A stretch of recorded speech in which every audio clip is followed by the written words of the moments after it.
Le jour du mariage, j'ai soulevé le voile, elle était si belle que mes jambes ont fléchi. Mais avant que la mélodie ne se termine, l'épée des barbares s'est posée sur mon cou. Ma mère est morte sous mes yeux, ma femme a été enlevée. Quand je suis sorti du cercueil, une flèche était encore plantée dans ma poitrine. Tout le monde disait, ne cherche plus, elle a sûrement été souillée. J'ai glissé sa jupe rouge contre mon cœur et j'ai marché vers le nord. C'était ma première épouse, je lui avais promis de ne jamais la trahir. Hiver de l'an 340, rive nord du fleuve Jaune, comté de Xian. Il ne restait qu'un seul élève dans l'école. Le vieux maître boiteux termina sa dernière leçon, agita la main pour signifier la fin des cours. J'ai rangé mes affaires d'écriture, me suis avancé, maître, la guerre fait rage au nord, les barbares peuvent attaquer à tout moment. Partez avec moi vers le sud. Le vieux maître secoua calmement la tête, je suis vieux et près de la mort, je ne veux pas quitter ma terre natale. Les barbares sont cruels et violents, rester ici est dangereux, insistai-je avec empressement. S'ils veulent tuer, qu'ils tuent. S'ils veulent manger, qu'ils mangent. Pourvu qu'ils ne trouvent pas ma chair vieille et mes os acides. Je soupire impuissant, sors un petit paquet de la taille d'un poing de mon sein, et le présente respectueusement des deux mains, maître, vous m'avez enseigné la voie pendant 10 ans, veuillez accepter cet argent. Pour parer à tout imprévu, vous nous avez soutenu mois après mois sans jamais manquer. Je ne peux absolument pas accepter cet argent, dit le vieux maître en agitant les mains. Je fourre le paquet dans ses bras, me retourne et m'éloigne rapidement. Derrière moi, la recommandation du maître me parvient, la voix de l'homme de bien, en temps de chaos, risque de nuire. À l'avenir, agis en discernant le bien du mal, et traite chaque chose selon sa nature. Je me retourne et m'incline à nouveau. Je franchis la porte. La neige tombe à gros flocons. Le serviteur Xiaowu m'attend déjà dans la neige. Xiaowu, d'un an mon cadet, est l'enfant d'un serviteur héréditaire de la maison. Passant devant une échoppe au carrefour, j'achète un petit pain et le lui tends, demain, tu te maries. Je me demande si la deuxième demoiselle de la famille Lin est jolie. Xiaowu grignote son pain en me suivant, la vertu d'une femme est primordiale, l'apparence importe peu. Je dis cela d'un ton sérieux. Dis donc, si la deuxième demoiselle de la famille Lin ressemblait à un petit pain, tu la prendrais quand même? Insolent. Dis-je en riant, levant le pied. Xiaowu rit et esquive. De retour à la maison, les femmes de la cour intérieure décoraient la nouvelle chambre de lanternes et de guirlandes, mais chacune portait l'anxiété sur son visage. Le royaume de Zhao allait attaquer, et la famille Mo devait me marier à Linruochan avant de migrer vers le sud. Après le dîner, mon père m'emmena au temple ancestral pour offrir des sacrifices. Une fois la cérémonie terminée, il ne se précipita pas pour partir, mais sortit 8 lingots d'or du fond de la boîte à provisions et les enterra sous le coin nord-ouest du temple. Je ne posai pas de questions. Je compris que c'était la manière pour mon père de laisser une porte de sortie à la famille. Le lendemain matin, je mis des vêtements neufs, montai à cheval et me rendis avec la chaise à porteur pour accueillir la mariée. En arrivant chez les Lin, les villageois se précipitèrent en masse pour bloquer le chemin. Lors d'un mariage de grande famille, il fallait jeter de l'argent pour ouvrir la voie. Je sortis la bourse de la selle et la lançai à Xiaowu, qui en tira des pièces de cuivre et les dispersa à gauche et à droite. Les gens se précipitèrent pour les ramasser, libérant ainsi le passage. Après une série de cérémonies, la mariée monta dans la chaise et le cortège nuptial repartit. En raison de l'urgence de la guerre, tout fut fait de manière simplifiée. L'après-midi, à l'heure du singe, on conduisit les mariés dans la chambre nuptiale. Après le départ de l'homme de glace, il ne restait plus que moi et elle dans la pièce. Je me tenais près de la table, regardant la balance de bon augure et le ruis dans le plateau en bois laqué rouge. Après avoir longtemps hésité, je pris la balance et m'approchai du lit, réprimant ma nervosité de force, puis je soulevai le voile de Linruochan. À l'instant où je soulevai le voile, ma nervosité se transforma soudain en joie. Elle était extrêmement belle, ses cheveux fins et lisses relevés puis retombant en 2 mèches près des oreilles. Son visage en forme d'œuf était blanc et sans défaut, ses sourcils fins comme des saules, ses yeux en amande, son nez comme une gale, ses lèvres rouges comme des cerises. Après que le voile fut levé, elle baissa la tête avec pudeur, dévoilant encore plus la douceur et la grâce d'une jeune fille. Linruochan leva la main pour retirer l'épingle à cheveux et ôter le voile, puis se déplaça légèrement vers la table, versa une tasse de thé et me la tendit. Je la pris rapidement, et entre le geste de donner et de prendre, nos doigts se touchèrent inévitablement, nous rougissant tous deux instantanément. « As-tu faim » demandai-je, pris de panique, une question extrêmement stupide. Elle secoua légèrement la tête, indiquant qu'elle n'avait pas faim. « Repose-toi d'abord, je vais sortir me promener, dis-je en posant la tasse de thé, voulant m'enfuir, tant j'étais nerveux. Derrière toi, sa voix mêlée de surprise et d'inquiétude se fit entendre, visiblement méprise. Ne te méprends pas, avoir une épouse comme toi est la bénédiction de la famille Mo. Je vais y aller et revenir vite, la rassurai-je en ouvrant rapidement la porte pour sortir. Une fois dehors, je me calmai un instant et découvris que ma mère et l'entremetteuse se tenaient toutes deux à l'entrée de l'allée, me fixant avec une expression tendue. Mon fils, pourquoi es-tu sorti ? Demanda d'abord ma mère. Mère, il fait jour maintenant, comment pourrions-nous accomplir le rituel de l'époux et de l'épouse ? Dis-je à voix basse. L'entremetteuse, se frappant la poitrine, poussa un long soupir de soulagement. Ah, jeune maître Mo, vous m'avez fait une de ces peurs. Qu'importe le jour ? Allez vite, ne faites pas attendre la nouvelle mariée. Mère. Implorai-je du regard ma mère, qui sourit. Tu as trop lu Confucius et Mencius, tu es devenu un vrai lettré empoté. Belle sœur Sun, rentrez d'abord chez vous, nous avons confiance en la réputation de la famille Lin. Quand je retournai dans la chambre, Lin Ruochan était toujours assise au bord du lit. Elle avait entendu notre conversation devant la porte et savait que je n'étais que gêné. L'inquiétude sur son visage avait disparu. Il ne restait que la timidité. Le ciel ne m'a pas traité avec ingratitude, de pouvoir t'épouser. Désormais, je prendrai bien soin de toi, sans jamais te maltraiter ni te délaisser. Je me suis approché de la table et me suis assis, en disant cela avec une grande confiance, car c'était sincère. Avoir un mari comme toi, Ruochan est très chanceux. Après m'être coiffé, je suivrai strictement les devoirs conjugaux, honorerai mes beaux-parents, et pour mon mari, je tiendrai la maison et élèverai les enfants. Elle répondit doucement, en enchaînant si couramment. Depuis combien de temps t'entraînes-tu ? Je ne pus m'empêcher de demander en riant. Ne dis rien, murmura-t-elle en baissant la tête. La dot personnelle de Lin Ruochan comprenait 4 articles, des nouilles, des livres, de la broderie, et un instrument à cordes enveloppé dans un tissu rouge. Les 4 articles de dot montrent que la mariée sait cuisiner, connaît les caractères, excelle en broderie, et maîtrise la musique. Le phénix a une racine spirituelle, chevauche les nuages et bat des ailes pour se poser en un lieu. Je regardais la dot sur la table, et m'exclamai avec émotion, le phénix naît avec des plumes divines, chevauche le vent pour monter aux 9 cieux. Elle enchaîna spontanément, et je fus légèrement surpris. La phrase que j'avais dite plus tôt ne figurait pas dans les livres de poésie, et je ne m'attendais pas à ce qu'elle puisse répondre si parfaitement. Cependant, la deuxième partie était trop puissante, montrant qu'elle n'était pas aussi fragile qu'elle en avait l'air.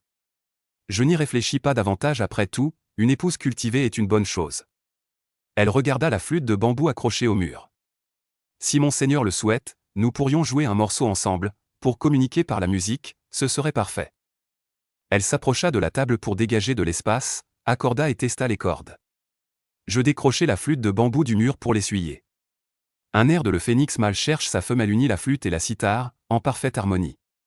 Quand la mélodie atteignit les aigus, le son de sa cithare ne se retint pas, montant sans cesse, forçant ma flûte à devenir plus perçante.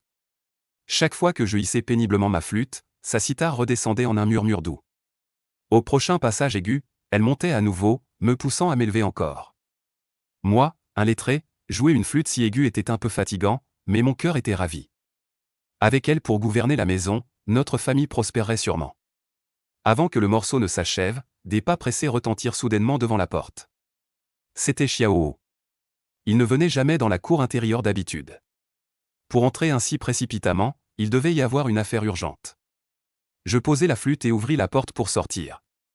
Je vis Xiaohu, le visage blême, les yeux pleins d'effroi. Maître, malheur. Les barbares attaquent. À peine eut-il parlé que des bruits de sabots résonnèrent hors de la ville, accompagnés de cris et de pleurs. Vite, vite, cours. Ma mère s'est précipitée hors de la maison principale, elle m'a tiré ainsi que Lin Ruochan, et nous a fait courir dehors.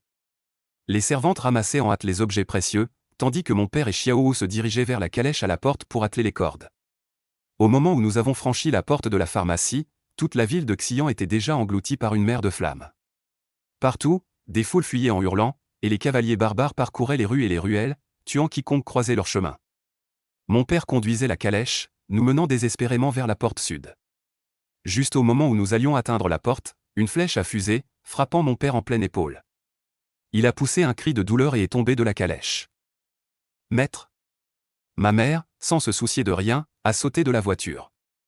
Je l'ai suivi de près, sautant pour tenter de les sauver, mais une flèche perdue m'a effleuré le cuir chevelu. Mon époux. A crié Lin Ruochan dans la calèche. Je me suis retourné, un cavalier barbare borgne monté sur un cheval noir, ricanant, s'est rué vers la calèche et elle a enlevé sur son cheval, tandis qu'une servante était également capturée au même moment. Fuyez, Wenner. La mère cria de toutes ses forces, puis je vis une flèche transpercer sa tête, la clouant au sol. Un trou de glace. Le monde entier n'était plus qu'un trou de glace. Quand Xiao me traîna, blessé, sur la glace du fleuve jaune, une flèche barbare était encore plantée dans ma poitrine.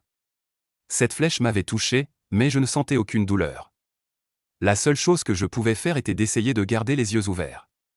En voyant la voiture de l'Inruochan être traînée de plus en plus loin par les barbares, je remarquai qu'elle était réveillée, mais elle n'avait pas dit un mot ni résisté depuis le début. Elle était terrifiée. Une immense douleur me fit perdre complètement connaissance. La dernière image que je vis fut Xiao luttant encore pour grimper hors du trou de glace. Quand je me réveillai enfin, j'étais allongé dans une vieille cabane en terre sur la rive nord. Mes vêtements étaient secs, de la paille était étalée sous moi, un feu brûlait au milieu de la pièce, et Xiao n'était pas là. Je me mis à pleurer à chaudes larmes. Il y a un instant, toute la famille était encore réunie pour discuter des détails du mariage. Maintenant, je suis seul couché ici, avec une flèche fichée dans la poitrine. Xiao est revenu, apportant des herbes médicinales et de la nourriture.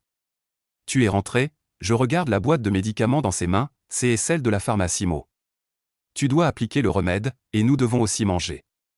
Les barbares ont-ils découvert? Ils sont tous partis la nuit dernière. Xiao écrase les herbes dans un mortier. Y a-t-il encore des vivants en ville? Je n'en ai pas vu, Xiao secoue la tête. Xiao, rentrons à la maison. Une envie soudaine et forte m'envahit, celle de rentrer chez moi. Même si la maison n'est plus ce qu'elle était, c'est la demeure où mes proches ont vécu. Seul cet endroit peut m'apporter un peu de réconfort. Je veux aussi rentrer, mais maintenant la ville est pleine de morts partout. J'y ai peur que cela ne t'effraie. Je n'ai pas peur. De plus, il n'y a rien ici, seul le retour offre une chance de survie. Je m'appuie sur une branche des arbres, Xiao porte le corps de ma mère sur son dos. Maître et serviteur traversent la rivière gelée. Sur les 10 à 20 lits du bord de la rivière jusqu'à la porte de la ville, il y a des morts partout. Il y a très peu de corps intacts, la plupart sont des vieillards, des enfants et des hommes. Les corps de jeunes femmes sont rares. J'ai vu beaucoup de visages familiers dans la foule, et à chaque fois que j'en voyais un, je tremblais involontairement. Quand je suis arrivé en ville, j'étais déjà engourdi et n'avais plus peur. Pendant le trajet du retour, je n'ai cessé de baisser la tête pour chercher les traces de roues. Hier, seule ma famille avait attelé une charrette. En suivant ces traces, je pourrais trouver la direction où l'Inruochan avait été enlevé. Mais la neige dans la ville était piétinée en désordre par des empreintes de pas confuses, et les traces de roues avaient complètement disparu. Grand-père, vous êtes de retour. Je suis de retour. Pourquoi ne vois-je pas Xiaoping? Je lui ai attrapé une grosse sauterelle. Wang Ping se retourna et découvrit que Wang Kui était réveillé. Wang Kui, pour éviter de faire des travaux des aiguilles, prétendait s'occuper de son frère, mais dès que Zhan et les autres furent partis, elle s'endormit profondément. Parmi eux, Wang Xia entra pour appeler Wang Kui, mais voyant que Wang Kui ne bougeait pas, elle limita et resta un moment avec Wang Ping. Ces moments de répit volés au travail étaient rares. À ce moment-là, Wang Ping et Wang Kui échangèrent un regard. Wang Kui se leva prestement, enfila ses sandales de paille et cria dans la cour. Grand-père, père, le petit frère a des ampoules aux pieds. Dans la cour, le vieux Wang, tout sourire, sursauta à ces mots et se précipita vers la maison du deuxième fils. Wang Yufa et Wang Yingxion étaient perplexes, comment se faisait-il que Xiaoping ait soudainement des ampoules? Ils pressèrent donc le pas pour le suivre.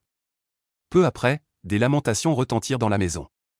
Le vieux Wang, en voyant les petits pieds délicats de son petit-fils, se sentit très mal à l'aise. Ce soir-là, le vieux Wang, pour la première fois, s'est mis en colère. La grand-mère Zhao, changeant son habitude de ne cesser de parler au vieux Wang, s'est assise en silence, essuyant ses larmes. Les deux belles filles réconfortaient Zhao, tandis que les deux fils massaient le dos du vieux Wang. Wang Ping, resté dans la pièce, regardait la flamme vacillante du feu, ressentant une émotion indescriptible. Dans sa vie précédente, il était orphelin. Heureusement, le pays était prospère et le système des aides sociales bien développé, ce qui lui avait permis de grandir dans un orphelinat. Plus tard, grâce à ses excellents résultats scolaires, il avait eu la chance de recevoir l'aide de personnes bienveillantes. En plus de travailler pour financer ses études, il avait réussi à entrer à l'université et à poursuivre un master. À l'époque, dans sa province où les filières littéraires et scientifiques étaient séparées, obtenir un double master en lettres et en sciences à l'université était devenu un sujet de discussion retentissant. Le temps passait comme une navette. Quelques années plus tard, ce double master très remarqué avait obtenu son diplôme avec succès. Rien que pour ce titre, des innombrables entreprises locales se seraient arrachées ses services. Ce n'était rien d'autre qu'un geste pour attirer les talents. Mais au moment où il gravissait les échelons, épousait une belle et riche, et atteignait le sommet de sa vie, il avait traversé le temps. À part un léger sentiment de culpabilité de ne pas avoir rendu l'appareil au pays qui l'a formé, à ses enseignants et aux personnes bienveillantes qui l'ont aidé. La famille de ce monde lui était déjà devenue difficile à quitter au cours de ces 5 années. Le grand-père aimant mais strict, la grand-mère au cœur tendre sous une langue acérée, la tante maternelle pointilleuse mais sans réserve, et l'oncle maternel sérieux et à la vision lointaine, le père taciturne et aimant envers ses enfants, la mère sévère mais juste et tendrement aimante, la cousine timide et douce, ainsi que sa sœur paresseuse mais qui le protégeait courageusement quand les petits voulaient l'intimider. Tout cela ressemblait à un rêve, un conte de fées tissé nuit après nuit par Wang Ping, le double master de la vie précédente. En entendant les sanglots étouffés venant de la pièce principale, les yeux de Wang Ping s'emplirent de larmes. Comment pourrait-il jamais rendre l'amour de cette famille dans cette vie? Se forçant à se lever, sous le regard stupéfait de sa sœur Wang Kui, Wang Ping avait déjà enfilé ses petites chaussures en tissu. Comparées aux sandales en paille de la famille, ces petites chaussures étaient particulièrement attendrissantes. À cet instant, Wang Ping semblait ne plus ressentir la douleur à ses pieds. Comparée à la souffrance dans son cœur, cette douleur ne valait rien. Petit frère, toi. Sa sœur Wang Kui, surprise, sauta du lit, enfila ses chaussures en tissu et souleva Wang Ping dans ses bras. Wang Kui pinça les joues rondes et potelées de Wang Ping et le taquina d'un air faussement sévère. Petit morveux, si tu fais un pas, ton pied va pourrir, tu me crois? Wang Ping resta sans voix. Sa taille et son âge étaient un vrai handicap, on le soulevait sans cesse. Il regarda Wang Kui de travers. Je n'y crois pas. Et, espèce de petit morveux. Wang Kui, amusée par ce petit regard, allait parler quand elle sentit Wang Ping se débattre violemment dans ses bras. Sœur, pose-moi, je veux aller dans la pièce principale. Comment ça, tu n'as plus peur d'avoir mal? Et n'ayant pas peur, en voyant le regard extrêmement sérieux de son propre frère, Wang Kui ne savait plus quoi dire. Ce frère semblait avoir toujours eu des idées très arrêtées depuis sa naissance, comme le disaient les adultes, il avait de la volonté. C'était particulièrement évident ces 2 dernières années. Alors que les autres enfants du village jouaient avec de l'urine et de la boue, ce petit bonhomme se tenait à l'écart, se bouchant le nez et les regardant comme s'ils étaient des idiots. Exactement, comme s'ils regardaient des idiots. Elle se souvenait encore que, petite, quand elle allait voir sa tante en ville, les gens de la ville la regardaient avec ce même regard. Pour cette raison, les enfants du village en voulaient à ce petit bonhomme et criaient qu'ils allaient lui donner une leçon. Elle ne pouvait évidemment pas laisser son petit frère se faire maltraiter, alors elle avait pris un bâton et s'était placée devant lui. Ce n'étaient que des gamins, à l'âge où ils ne pouvaient même pas retenir leur morve, et ils voulaient s'en prendre à son petit frère. Elle s'imaginait déjà les frapper un par un avec son bâton, comme une héroïne dans les livres de contes de la ville. Mais avant qu'elle ait pu agir, son grand frère était arrivé et avait sévèrement grondé ses enfants, ainsi qu'elle-même. Dire qu'une fille manie le sabre et le bâton, ce n'est pas convenable. Seul ce petit frère, le vrai coupable, avec un doux cousin, est accueilli dans les bras de son frère aîné en riant. En voyant l'attitude de son petit frère, Wang Kui soudain se tut. Elle savait que quoi qu'elle dise, elle ne pourrait pas changer la décision de son frère. Elle ne put que déposer doucement Wang Ping et, malgré ses refus catégoriques, lui enfila doucement les chaussures en toile. Ce n'est qu'ensuite, le visage empreint d'inquiétude, qu'elle prit la main de Wang Ping pour se diriger vers la maison principale. Il n'y avait que quelques pas entre les 2 maisons, mais Wang Ping gardait le visage tendu, affichant une expression de martyr prêt à se sacrifier. Wang Kui le regardait, à la fois en colère et amusé. Peu après, ils arrivèrent tous deux dans la maison principale. À ce moment, la maison principale était silencieuse, l'atmosphère lourde. Les adultes restaient muets, ne disant mot. Seul Wang Xia, qui observait attentivement l'environnement, aperçut soudain la silhouette de son petit frère Wang Ping. Les nuits anciennes n'avaient pas de phare LED. D'habitude, à cette heure, tout le monde dormait déjà. Mais ce soir, à cause de l'affaire de Wang Ping, une lampe à huile vacillante servait d'unique éclairage. Une carence nutritionnelle prolongée, à la lueur d'une lampe à huile, empêchait Wang Xia de distinguer clairement la silhouette de Wang Ping. Après avoir regardé plusieurs fois, Wang Xia, soudainement figé, cria à haute voix. Car ce frère, pourtant si faible, était en train de marcher. Grand-père, papa, le petit Ping arrive. L'atmosphère silencieuse s'arrêta brusquement. Tout le monde suivit le regard et vit, sous la douce lumière de la lune, au seuil de la porte de la maison principale. Une silhouette frêle et menue, tenue par quelqu'un, s'agenouilla lentement devant eux. Ah, Ping-er, que fais-tu? Le vieux Wang, plissant les yeux, regarda fixement la porte et vit ce petit-fils qu'il chérissait tant, tremblant et agenouillé par terre. Il ne savait pas pourquoi le petit Ping faisait cela, mais le sol était si froid, et le petit Ping venait juste de percer ses ampoules, cela devait être si douloureux. Le vieux Wang voulut immédiatement aller soulever Wang Ping. Mais avant qu'il n'ait pu agir, Zhang Shi, plus proche de la porte que lui, elle s'était déjà précipitée. Pleine de tendresse, elle voulut soulever Wang Ping, mais celui-ci se débattit et se libéra. Xiao Ping, qu'est-ce que tu fais? Ping-er, lève-toi, le sol est froid. Au milieu des appels et des regards inquiets de tous, Wang Ping secoua sa petite tête et dit d'une voix chancelante. Grand-père, cette année, ce n'est pas la faute de grand-mère, c'est la faute de Ping-er. Ping-er est un garçon, il devrait, comme est l'oncle aîné et mon père, être un pilier et aider la famille.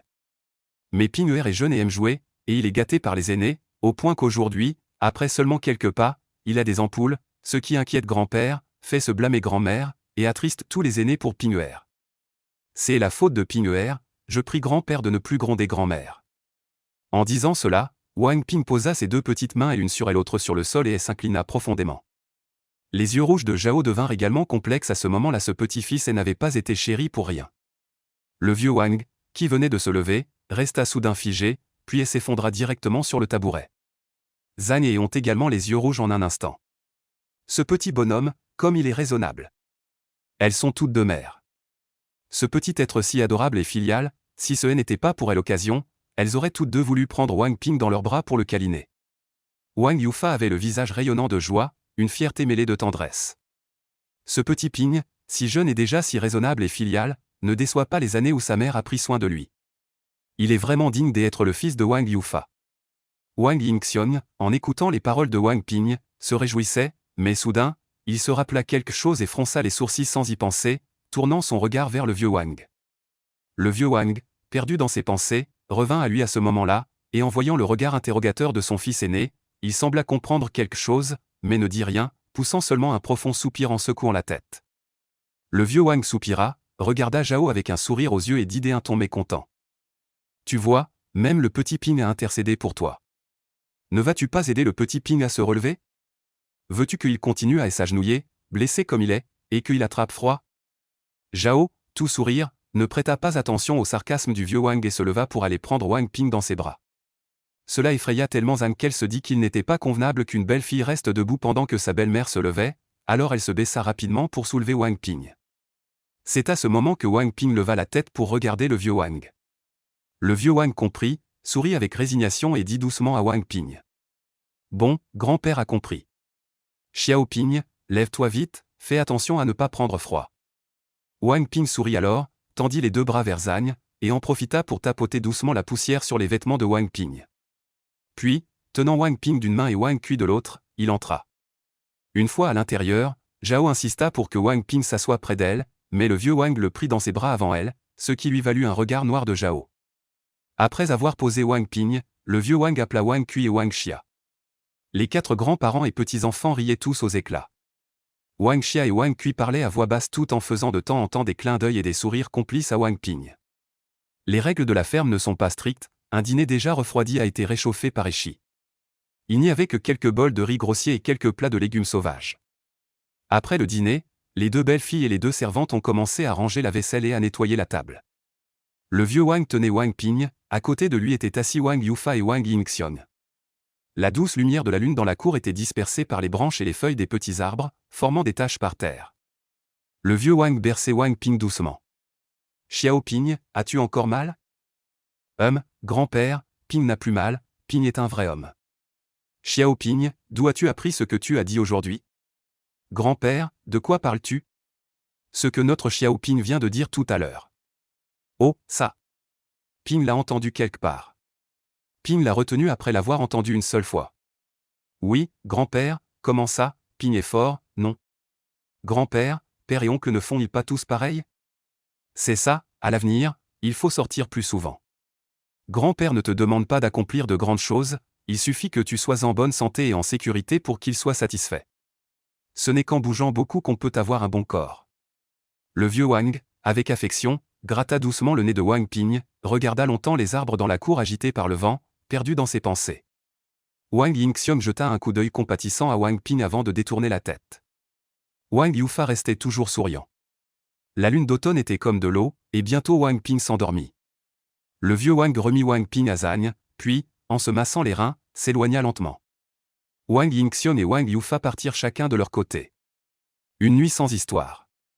Le lendemain matin, à peine l'aube pointait-elle, quand Wang Ping ouvrit les yeux, il n'y avait déjà plus trace de Wang Yufa à côté de lui, et même Zagne avait disparu.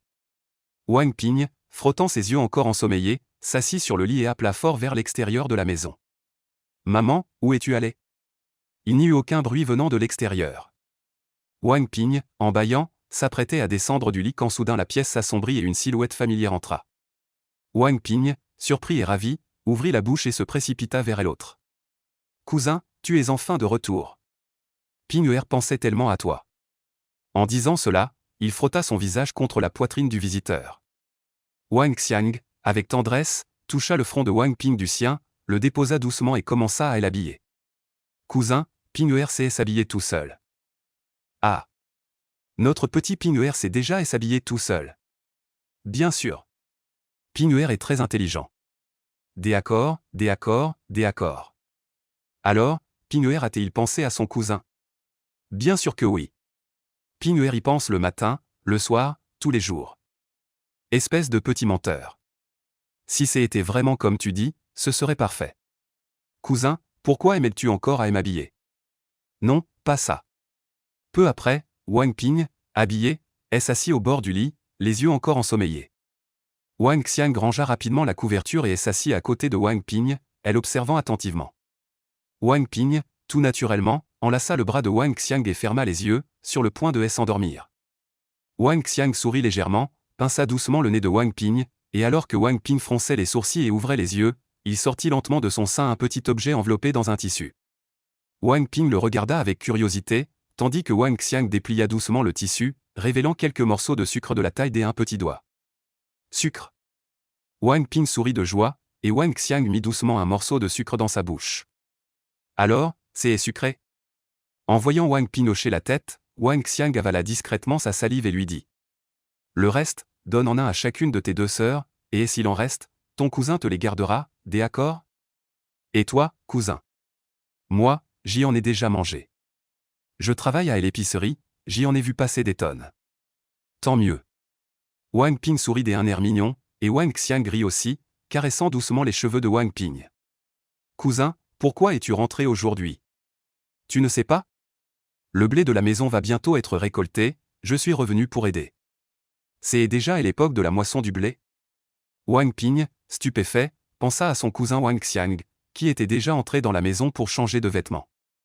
Bien que travailler comme commis dans une épicerie ne sonne pas très bien, c'était une opportunité que son oncle maternel avait obtenue grâce à ses relations.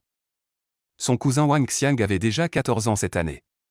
Son oncle paternel, pensant qu'il était encore assez jeune pour travailler au champ, voulait que son cousin sorte pour voir le monde, afin qu'il ne reste pas toute sa vie coincé dans le village de Wangjia. Si le gérant de l'épicerie le prenait en estime, son oncle pourrait être tranquille. D'après sa tante, le gérant du district menait une vie confortable, se permettant de temps en temps d'acheter 2 onces de viande et un peu d'alcool, menant une vie presque divine. C'était bien mieux que leur vie de pauvres gens qui sentaient à peine l'odeur de la viande une fois par an. De plus, même si Wang Xiang n'était pas particulièrement remarqué, il pourrait au moins gagner un peu d'argent à l'épicerie.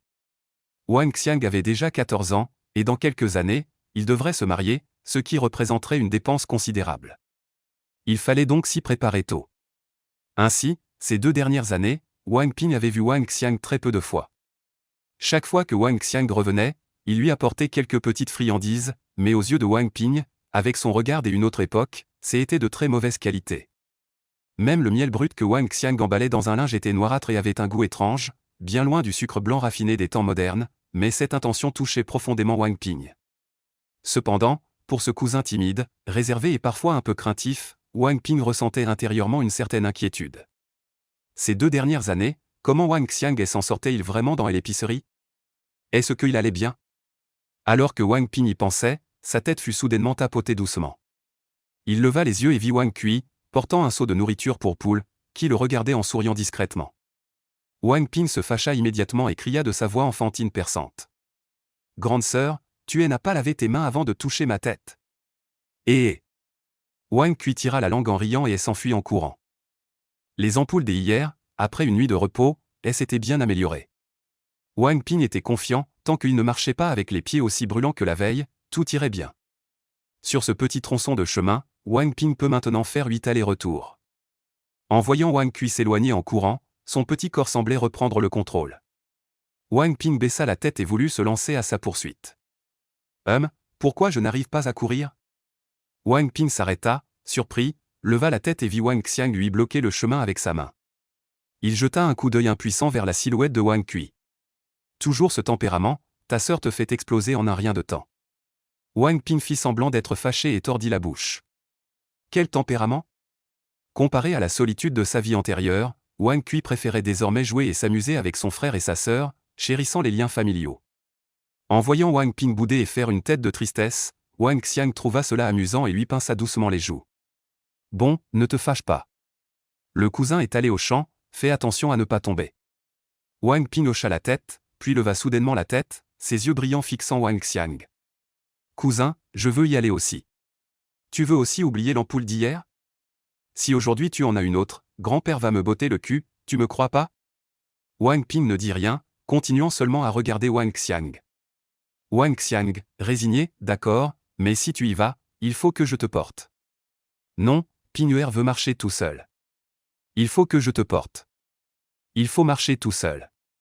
Alors je ne t'emmène pas. Bon, tu me portes, mais je suis très lourd. Et, tu sous-estimes ton cousin. Monte sur mon dos, je vais voir combien tu pèses. Alors j'arrive.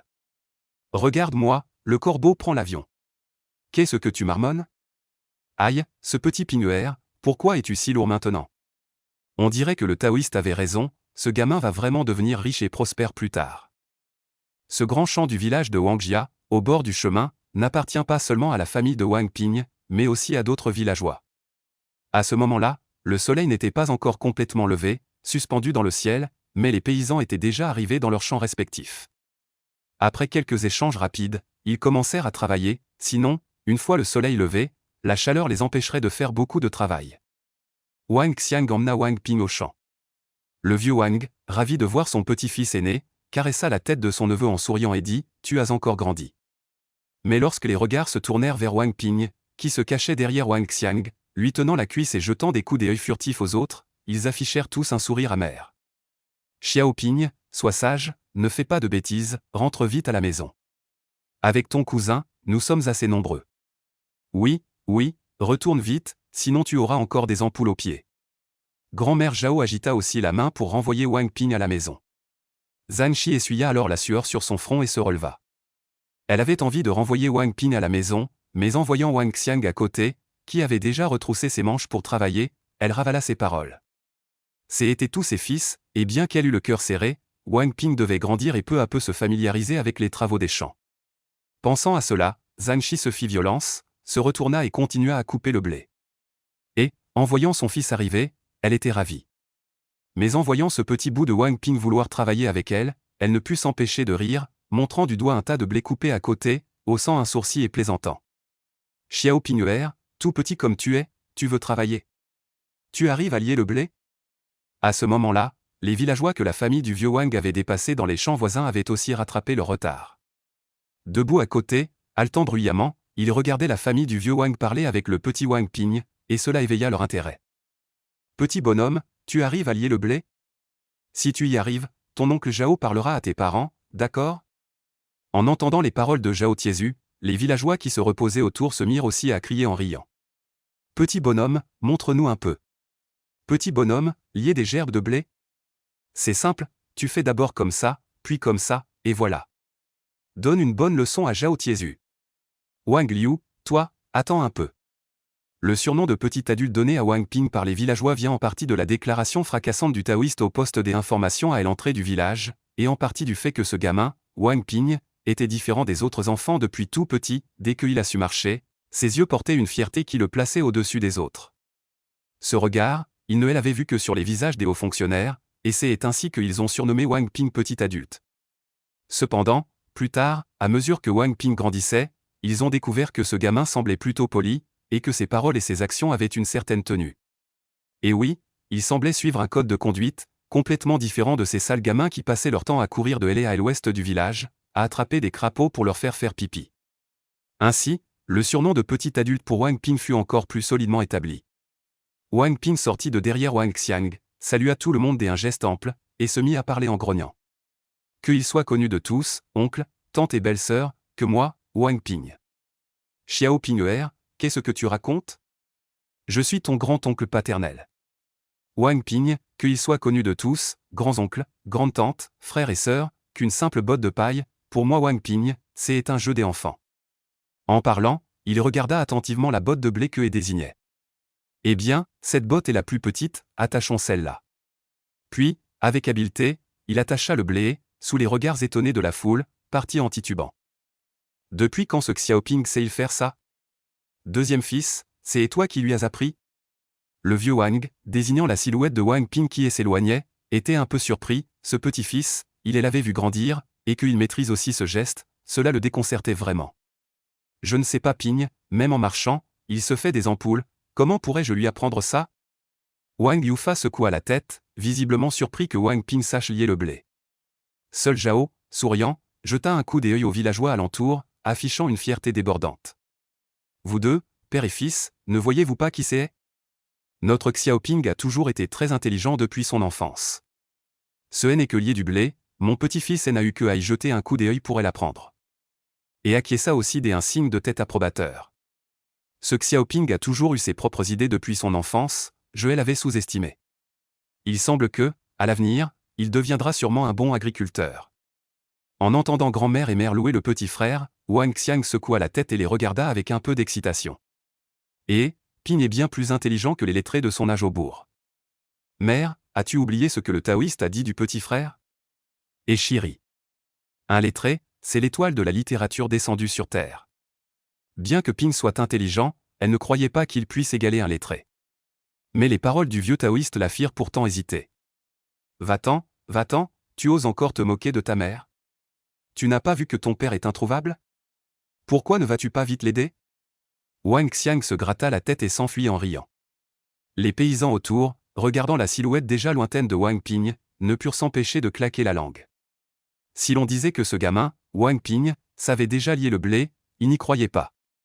Hier, quand Wang Ping a été ramené sur le dos de sa grand-mère, la dispute chez le vieux Wang, les villageois en savaient probablement quelque chose. Alors, cet enfant a vraiment appris en un seul regard? Hélas, comparer les hommes, c'est la mort. En entendant les paroles de la famille Wang, Zhao Tiezu tourna la tête et jeta un regard plein d'envie. Oncle Wang, qu'est-ce que le petit monsieur a dit tout à l'heure? Aussi facile que de retourner la paume de la main, non, aussi facile que de retourner la main. Ce petit monsieur parle de manière si littéraire, vous devriez l'envoyer à l'école. Votre Wang Xiang n'a-t-il pas dit que si Wang Ping pouvait vraiment vous rapporter un titre honorifique, votre famille Wang aurait de la chance? En disant cela, sans se soucier des autres, il prit une tige d'herbe dans sa bouche et se baissa pour s'affairer. Les autres paysans avaient des expressions variées. Voyant que la famille Wang ne disait rien, ils tournèrent la tête pour s'occuper de leurs propres affaires. Zhang Shi, accroupie par terre, coupait le blé à pleine main. En entendant les autres louer son fils, elle ne put s'empêcher de sourire de joie. Mais en entendant le mot école, son sourire se figea un instant et ses yeux s'illuminèrent.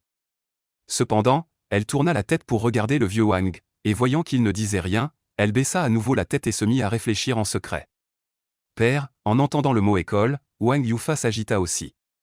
Son fils Wang Ping était si intelligent, ce serait merveilleux s'il pouvait aller à l'école. Alors, il se tourna vers le vieux Wang. Le vieux Wang semblait délibérément éviter le regard de Wang Yufa, la faucille lancée en avant, il se dirigea lentement vers les blés. Bon, commençons à couper le blé. Sinon, quand le soleil se lèvera, ce sera insupportable. Wang Yufa resta figé un instant, puis le suivit lentement, mais il y avait désormais quelque chose d'indéfinissable dans ses yeux. Ensuite, Eshi et Zhao Shi les rejoignirent également. Sur la route officielle, un carrosse filait à toute allure. À l'intérieur, un lettré d'âge mûr vêtu d'une robe bleue souleva légèrement les rideaux de bambou, regarda le paysage qui défilait rapidement par la fenêtre, et hocha la tête avec satisfaction. C'était précisément le magistrat du comté de Jiyuan. Cette année, les pluies avaient été abondantes et l'ensoleillement suffisant, les cultures dans les champs poussaient très bien. En tant que fonctionnaire en charge de ce comté, la moisson d'automne actuelle était pour lui une affaire de la plus haute importance, car elle concernait les impôts des jours à venir et ses perspectives de promotion. Chenggu, les récoltes de cette année ont l'air plutôt bonnes, non? Chenggu, qui conduisait le carrosse, sourit en entendant cela. N'est-ce pas grâce à la bonne gestion de votre honneur? Sans toi, comment notre district de Jiyuan aurait-il pu avoir un temps si clément? Wezong Dao, dans la voiture, resta un instant interdit, puis éclata de rire. Vraiment? Vraiment, plus vrai que de l'or pur. Wezong Dao hocha la tête avec satisfaction. Ce chef des gardes savait parler. Pensant à lui-même, en tant que magistrat du district, il s'était épuisé pour le développement de Jiyuan, allant même jusqu'à manger quelques bols de moins de ses soupes préférées ces derniers jours. Où devrions-nous aller ensuite? Ce devrait être le village de Wangjia. Village de Wangjia, murmura Wezong Dao avant de baisser le rideau de bambou de la voiture. Bien que les montagnes verdoyantes à l'extérieur de la fenêtre fussent agréables à regarder, la poussière soulevée par les sabots des chevaux et la chaleur torride lui firent prendre la décision la plus sage. Quant à la raison de sa présence ici, quelques jours auparavant, en tant que magistrat, pour les préparatifs de la moisson des automnes, à l'exception du préfet en charge de la sécurité et de quelques gardes restés au bureau du district, il avait envoyé tous les autres en tournée des inspections dans diverses régions. Même le vieux greffier aux cheveux blancs avait été envoyé en inspection dans une ville voisine. Quant à l'homme conduisant la voiture à ses côtés, c'était précisément le chef des gardes du district. Après tout, sa sécurité est encore très importante. Alors que Wezong Dao suait à grosses gouttes et sentait la chaleur brûlante, la voix de Chenggu retentit soudain. « Monsieur, devant c'est le village de Wangjia. Devrions-nous marcher jusqu'à pied ?» Wezong Dao hocha la tête. « Faisons comme des habitudes. » Pensez que lui, le digne magistrat du comté, devait supporter la chaleur estivale pour inspecter la récolte des automnes en civil, espérant ne pas tomber sur des malfaiteurs ou ceux qui sabotent la récolte. Sinon, il retournerait au bureau du comté et ferait donner une leçon à ces gens par le chef des gardes Cheng. Wezong Dao essuya avec sa manche la sueur qui coulait sur son cou et sa tête, hocha la tête vers Chenggu, puis se dirigea vers les champs de blé du petit village de Wang. On voyait, sous l'ombre d'un arbre dans le champ de blé, un enfant debout tout seul, en train de faire une étrange cérémonie de sacrifice. De l'autre côté, Wang Ping regardait ses petites mains tendres, piquées par les chaumes de blé. Plein de sensations de brisure. L'automne brûlant suspendu dans le ciel, la sueur coule goutte à goutte le long du dos, trempant les vêtements. Le petit visage de Wang Ping est rouge, une vague de tristesse et de désespoir l'envahit. Se rappelant une courte vidéo de sa vie antérieure, cet enfant courbé, furieux et grimaçant, est devenu son véritable portrait à cet instant. Soudain, une brise légèrement fraîche souffle, Wang Ping sent tous ses pores s'ouvrir. Il se souvient vaguement avoir lu dans sa vie antérieure un livre ancien sur l'agriculture, plein de citations et de belles phrases. À l'époque, il n'y prêtait pas attention, mais maintenant, il n'a qu'une envie, insulter. Quelle merde! Vous, les gens, osez apprendre aux paysans à travailler. Mais ce sont justement ces hauts fonctionnaires, assis dans leur bureau, ignorant les pauvres gens, qui, sous prétexte du peuple, cherchent à laisser une trace éternelle.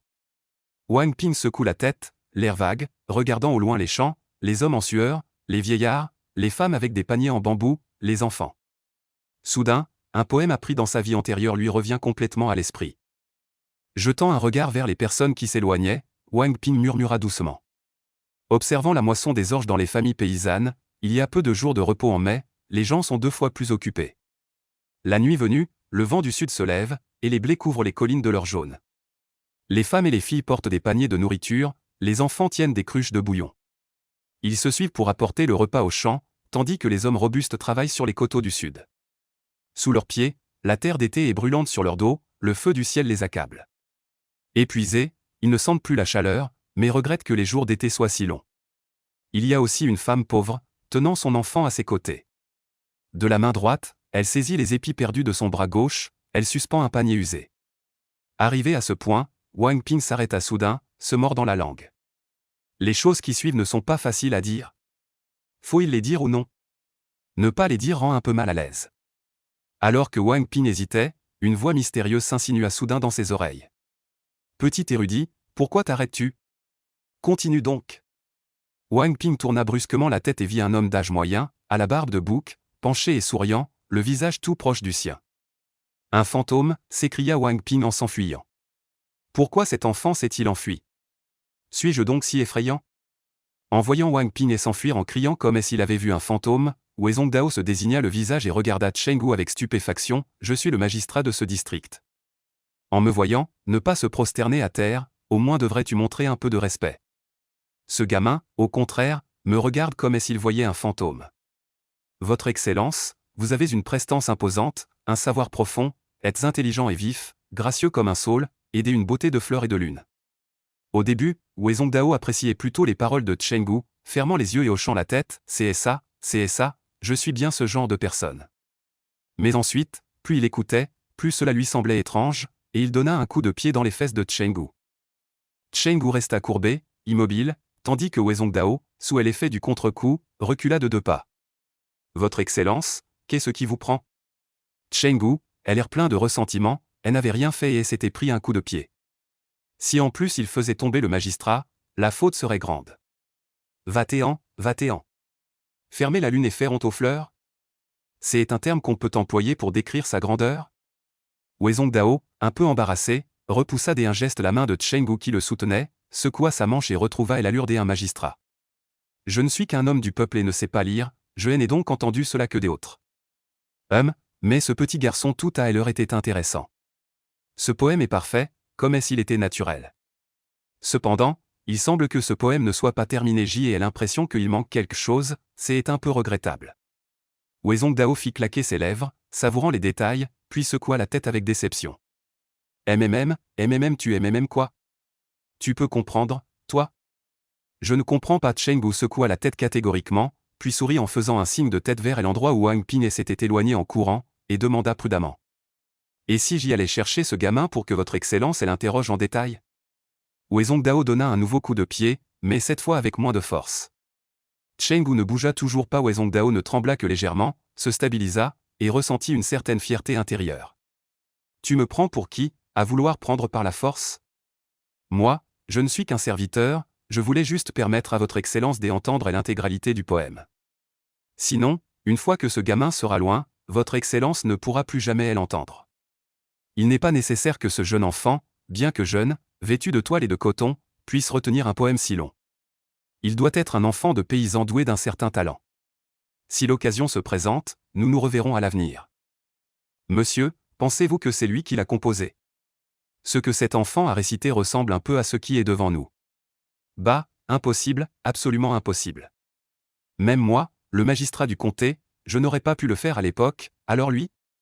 Wezong Dao, le nez en l'air, ne croyait pas du tout aux suppositions irréfléchies de Chenggu, qui n'était pas encore réveillé. Oh, mais monsieur, pourquoi allez-vous vers la voiture? Allons-y, faisons un tour dans d'autres villages. Et le village de Xiaowang? On ne regarde plus? Avec une scène si animée, ce sont tous de bons sujets de notre grande dynastie Xuan, ah. Peu après, la voiture passa à nouveau en trombe, et des rires aigus résonnèrent au loin, effrayant Wang Ping, qui s'était déjà caché sous un arbre éloigné, le faisant s'accroupir en se couvrant la tête. Amidba, Guanyin de la mer du Sud, Puatians un des 9 cieux, que la loi soit appliquée d'urgence, ne m'attrapez pas, ne m'attrapez pas. Au bout d'un long moment, il n'y avait autour que le bruissement des feuilles agitées par le vent, mêlé aux cris des grillons et des oiseaux. Wang Ping se retourna alors, et s'appuyant contre le tronc de l'arbre, haletant à grande goulée. C'était vraiment risqué tout à l'heure. On ne savait pas ce que faisait ce type à la barbiche de chèvre, mais vu que l'homme à ses côtés était costaud et semblait le prendre pour chef, Wang Ping affirma qu'il n'était certainement pas des gens ordinaires. Les paysans ordinaires n'avaient pas une nourriture assez bonne pour développer des muscles aussi robustes. Heureusement, il n'avait pas prononcé les phrases suivantes de regarder les moissonneurs, sinon, s'il tombait sur quelqu'un de rancunier, ou si cette grande dynastie Xian avait aussi des persécutions littéraires, Wang Ping aurait peut-être déjà traversé une nouvelle fois. Après la tension, Wang Ping leva lentement la paume, regardant les marques profondes laissées sur sa main fine et délicate à force de lier les gerbes de blé. Il s'appuya faiblement contre le tronc, les mèches de cheveux en désordre sur sa tête collées par la sueur. Wang Ping était épuisé de partout, le regard vague. Il se souvint de sa vie antérieure, cette vie antérieure qui n'était pas parfaite, mais qui semblait si nostalgique. Bien que la grande dynastie Xian soit déjà une ère de prospérité dans la bouche du vieux Wang, pour Wang Ping, aujourd'hui, il n'a fait que quelques petites tâches et il est déjà épuisé à ce point. Il n'ose pas imaginer si, un jour, le fardeau de la famille Wang retomberait sur lui, pourrait-il vraiment le porter? Les connaissances dans son esprit bouillonnaient, et Wang Ping prit profondément conscience d'une chose, puisqu'il ne peut ni porter sur ses épaules ni soulever avec ses mains, alors il prendra la plume et versera de l'encre pour écrire un avenir brillant pour lui-même et pour la famille Wang. Lui, un maître lettres et sciences, un pilier de talent de la vie précédente. Bien que les temps soient différents et que la voie de l'étude puisse être semée d'embûches, étudier est ce qu'il maîtrise le mieux. Wang Ping se releva avec difficulté et marcha lentement vers les champs. À ce moment-là, ses pas n'hésitèrent plus, lents mais fermes. Dans les champs, des gerbes de blé étaient empilées en ordre. Sous l'ombre des arbres, Zhan et les deux autres se reposaient. Voyant Wang Ping s'approcher, Zhan lissa ses cheveux, le regarda avec curiosité, et remarquant que son humeur semblait un peu différente, elle lui murmura à l'oreille. « Où es-tu allé tout à l'heure? Pourquoi n'es-tu pas content ?»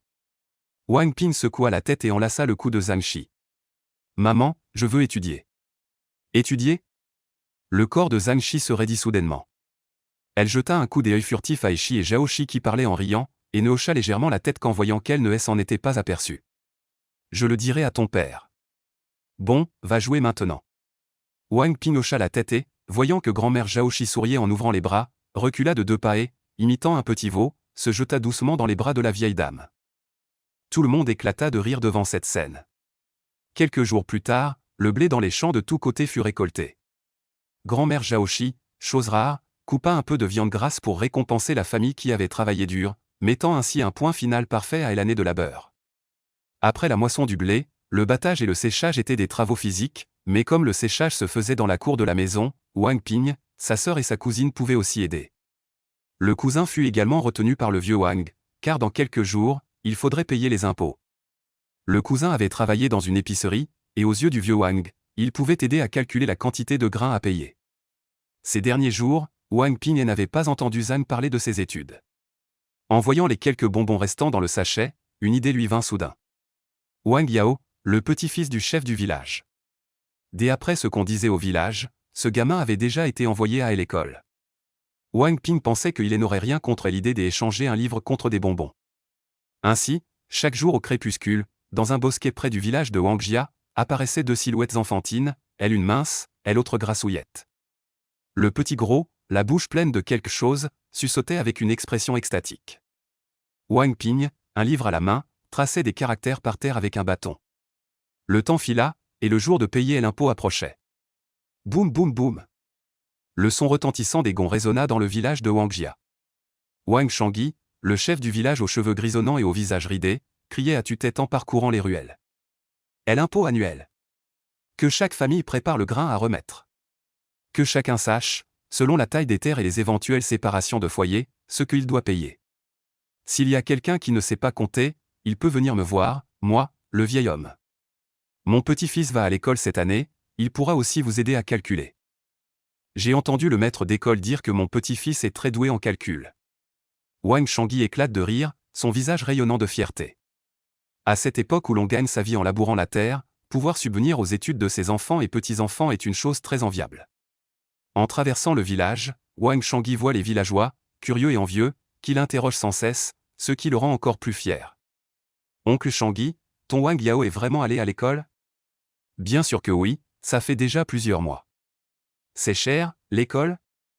Je voudrais aussi envoyer mon fils y jeter un coup d'œil. » Le papier le moins cher, le papier de chanvre, coûte déjà 40 pièces de monnaie. Il faut aussi avoir tout le nécessaire, pinceau, encre, papier, pierre à encre, et payer les frais de cérémonie d'hommage au maître, quelques taels d'argent sont indispensables. Ah, autant que ça ? Alors, laisse tomber. Oncle Shangyi, d'après toi, ce gamin, Wang Yao, deviendra sûrement un haut fonctionnaire un jour. Ce Wang Yao est quand même un peu malin, il fera honneur à la famille. Je n'ai pas mal choisi son nom, finalement. Faire honneur à ses ancêtres, le petit-fils va à l'école, et l'oncle Changyi est même devenu tout guindé. Ah, et n'importe quoi, je m'en vais. Préparez les céréales à livrer, ne manquez pas l'impôt. Et s'il vous manque des céréales, venez et m'en emprunter. D'accord, ne vous inquiétez pas, mon oncle. Wang Changyi agita la main en riant et s'éloigna, bientôt sa voix résonna de nouveau dans chaque ruelle du village de Wangjia. À ce moment-là, le vieux Wang et quelques autres sortaient des sacs de céréales. Wang Yufa et Wang Yingxiong, sans dire un mot, portaient des sacs de jute vers la cour, leurs épaules déjà couvertes de callosité. Le vieux Wang était dans la cour avec ses 2 fils, discutant des affaires de livraison des céréales. Wang Ping écoutait avec curiosité, mais entendit soudain des appels pressants, comme si on l'appelait par son nom. Wang Ping suivit le bruit et vit le petit gros Wang Yao accroupi à la porte, lui faisant vigoureusement signe de la main. Wang Ping se demanda ce que ce gamin lui voulait tout d'un coup. Il jeta un coup d'œil hésitant au vieux Wang. Le vieux Wang, qui avait aussi remarqué Wang Yao à la porte, vit le regard interrogateur de son petit-fils, une chaleur lui monta au cœur, et il hocha la tête. Vai, il n'y a rien à faire ici. Avec ton père, moi et ton oncle, c'est suffisant. Le fils de Chang Gia a l'air plutôt pressé. Wang Ping hocha la tête, dit un mot à Wang Yufa et Wang Yingxiong, puis courut dehors. Père, oncle, je m'en vais. Les deux hochèrent la tête. En voyant Wang Ping être entraîné au loin par Wang Yao, le vieux Wang laissa échapper un soupir. Ping est avec Wang Yao ces derniers jours, n'est-ce pas? On dirait que les deux vont chaque jour à la même heure dans ce bois à aller du village, sans qu'on sache ce qu'ils font. Ils lisent, dit Wang Yingxiong d'un ton calme. C'est Wang Xia qui lui avait raconté ça. Ce jour-là, quand Wang Xiang rentra à la maison, Wang Xia, tout excité, montrait des bonbons à Eshi en se vantant, mais en voyant l'air perplexe de Eshi. Wang Xia trouva cela étrange, car chaque fois que Wang Xiang rapportait des bonbons de l'extérieur, à part pour ses deux sœurs, il les distribuait à la famille selon l'âge, même s'il était gourmand, il ne les gardait pas pour lui. C'était aussi l'une des raisons pour lesquelles toute la famille aimait Wang Ping. Mais cette fois, après avoir demandé, à part ses deux sœurs, même la grand-mère Zhao n'avait pas une miette de bonbons. Cela ne correspondait absolument pas au comportement de Wang Ping. De plus, ces derniers jours, Wang Ping était souvent avec le grassouillet Wang Yao. Zhao et pensait que Wang Ping avait été victime des intimidations. Elles envoyèrent Wang Kui le suivre discrètement et découvrir que Wang Ping échangeait en réalité des bonbons contre des livres. De retour à la maison, elle le rapporta à He, qui à son tour le dit à Wang Yingxiong. C'est ainsi qu'ils apprirent ce qui s'était passé aujourd'hui. Après avoir écouté les paroles de Wang Yingxiong, une lueur traversa les yeux de Wang Yufa, qui sonda prudemment. Père, et les études de Ping. Ce n'était pas que Wang Yufa n'en avait jamais parlé, mais être né dans une famille paysanne, étudier était une affaire majeure. Les revenus d'une année entière de dur labeur de la famille pouvaient à peine couvrir les dépenses d'un étudiant pour un temps. Wang Xiang, en tant que aîné de la famille, n'avait pas non plus été envoyé étudier à l'époque. Si maintenant ils envoyaient Wang Ping, comment l'aîné le prendrait-il? Le vieux Wang, en tant que chef de famille, était partagé entre la pauvreté du foyer et son amour pour son petit-fils chéri. Il voulait traiter tout le monde de manière équitable. Mais son petit-fils était si intelligent et raisonnable qu'il se retrouva soudainement dans une impasse. Ping avait souffert en venant dans leur famille Wang. Après un long moment, il soupira et changea de sujet. Vous, rangez d'abord le blé en tas, comme ça, quand les fonctionnaires arriveront, ce sera plus facile à gérer. Après avoir parlé, il s'en alla en se frappant le dos sans dire un mot. Père, j'en ai discuté avec ma femme, je vais bientôt aller en ville pour chercher un travail de manœuvre. Pourrais-tu me prêter un peu d'argent? Ping a 5 ans, on ne peut pas le laisser traîner. Le vieux Wang resta silencieux, mais sa silhouette qui franchissait le seuil semblait s'être voûtée d'un coup. Deuxième frère, donne un coup de main, porte-le d'abord. Grand frère, Ping, ne t'inquiète pas, père saura quoi faire. On entendit un et sonore, Wang Yingxiong souleva un autre sac de grains et s'éloigna lentement. Wang Yufa, impuissant, se frappa la cuisse et le suivit. À la porte, le petit gros Wang Yao jeta un coup d'œil autour de lui, et voyant qu'il n'y avait personne, il tira Wang Ping dans un coin, sortit furtivement un morceau de papier grossier couvert de gribouillis. Qu'est-ce que c'est? Wang Ping le regarda avec perplexité, ne comprenant pas son intention. Laisse tomber, vite, vite, vite, aide-moi à calculer combien de grains chaque famille de ces gens doit donner. Livrez le grain. Wang Ping regarda attentivement le papier de chanvre, sur lequel étaient effectivement inscrits quelques champs et quelques bouches à nourrir. Heureusement qu'il avait lu les livres de Wang Yao ces derniers jours, sinon il n'aurait pas reconnu ces gribouillis. Chose étrange, les caractères de ce monde ressemblaient globalement aux textes anciens de sa vie précédente. Après s'être familiarisé un peu, il pouvait les comprendre. Pourquoi devrais-je t'aider? Wang Ping, imperturbable, se retourna pour partir. Le petit gros manqua de sauter de colère, pointant Wang Ping de son doigt potelé. C'est de ta faute.